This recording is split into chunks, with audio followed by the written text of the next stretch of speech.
நாம் தமிழர் கட்சியின் தலைமை ஒருங்கிணைப்பாளர் சீமான் அறிக்கை ஒன்றை வெளியிட்டுள்ளார். அதில் நாகப்பட்டினம் மாவட்டம் கோடியக்கரை அருகே நடுக்கடலில் மீன்பிடித்த மீனவர்கள் மீது இலங்கை கடல் கொள்ளையர்கள் கொலைவெறி தாக்குதல் நடத்தி அவர்களின் உடைமைகளை பறித்துள்ளனர்.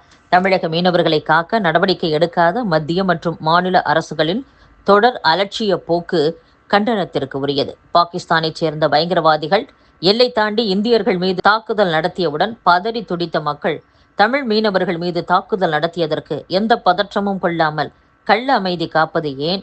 தமிழர்கள் இந்த நாட்டின் குடிகள் இல்லையா? உயிரிழப்புகள் நிகழ்ந்தால்தான் அது பற்றி பேசுவீர்களா? அல்லது கோபமும் இரக்கமும் கூட எந்த நாடு தாக்கியது, தாக்கப்பட்ட மக்கள் யார் என்பதெல்லாம் பார்த்துத்தான் வருமா? வழக்கம் போல் இன்னொரு கடிதம் எழுதுவதை தவிர தமிழக மீனவர்களை காக்க முதலமைச்சர் ஸ்டாலினிடம் மாற்று திட்டம் ஏதாவது உண்டா? தமிழர் நிலத்தை 5 முறை திமுக ஆண்ட பின்னும் தமிழ் மீனவர் சிக்கல் தீர்க்கப்படவில்லை. பின் கச்சத்தீவை மீட்கும் நாடகம் எதற்கு? 2026 தேர்தலுக்கா என்று அந்த அறிக்கையில் கூறப்பட்டுள்ளது. தமிழக மீனவர்களின் படகுகளை உடைத்து ஆழ்கடலில் மூழ்கடிக்க இலங்கை அரசு திட்டமிட்டுள்ள நிலையில் மத்திய அரசு தலையிட்டு படகுகளை மீட்க வேண்டும் என்று பாமக நிறுவனர் டாக்டர் ராமதாஸ் வலியுறுத்தியுள்ளார். போர் எளிதில் வந்துவிட்டு போகும் காரியம் இல்லை என்று மதிமுக பொதுச் செயலாளர் வைகோ தெரிவித்துள்ளார்.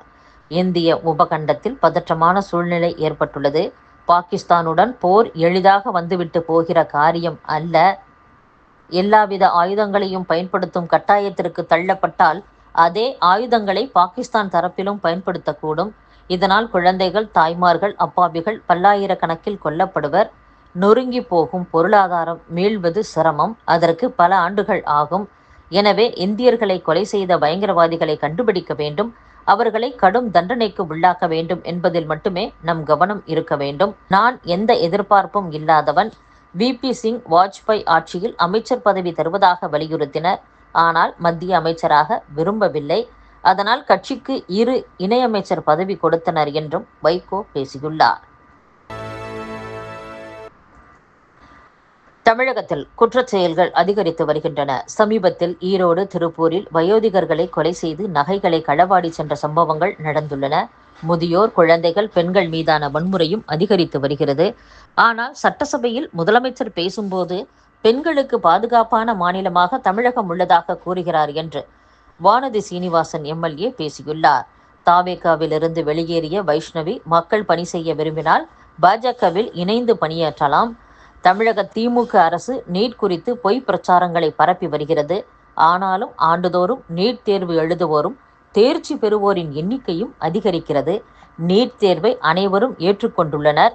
ஏழை எளிய அரசு பள்ளி மாணவர்களின் மருத்துவ கனவு நிறைவேற நீட் ஒரு வரப்பிரசாதம் என்று பாஜக தேசிய மகளிர் அணி தலைவரும் MLA-வுமான வானதி சீனிவாசன் பேசியுள்ளார்.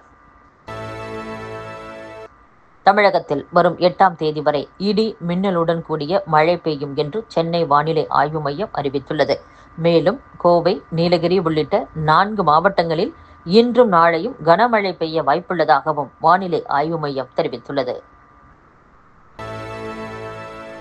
தமிழகத்தில் பொதுத் தேர்வில் 100% தேர்ச்சி பெறும் அரசு பள்ளிகள் ஆசிரியர்களுக்கு பாராட்டு சான்றிதழ் வழங்கப்படும் என்று அறிவிக்கப்பட்டுள்ள நிலையில் தேர்வு முடிவுகள் வெளியான 10 நாட்களுக்குள் பள்ளிகள் ஆசிரியர்கள் விவரங்களை வழங்க கல்வித்துறை அறிவுறுத்தியுள்ளது.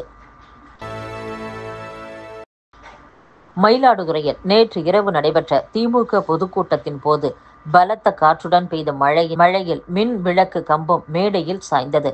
அப்போது பேசிக் கொண்டிருந்த திமுக மக்களவை உறுப்பினர் ராசா காயமின்றி தப்பினார். தேமுதிகவுக்கு மாநிலங்களவை உறுப்பினர் பதவி தருவதாக அதிமுக வாக்குறுதி அளித்தது உண்மைதான். நேரம் வரும்போது அது குறித்து வெளிப்படையாக தெரிவிப்போம் என்று தேமுதிக பொருளாளர் LK சுதீஷ் கூறியுள்ளார். தற்போது அதிமுக, பாஜக ஒன்றிணைந்துள்ளது.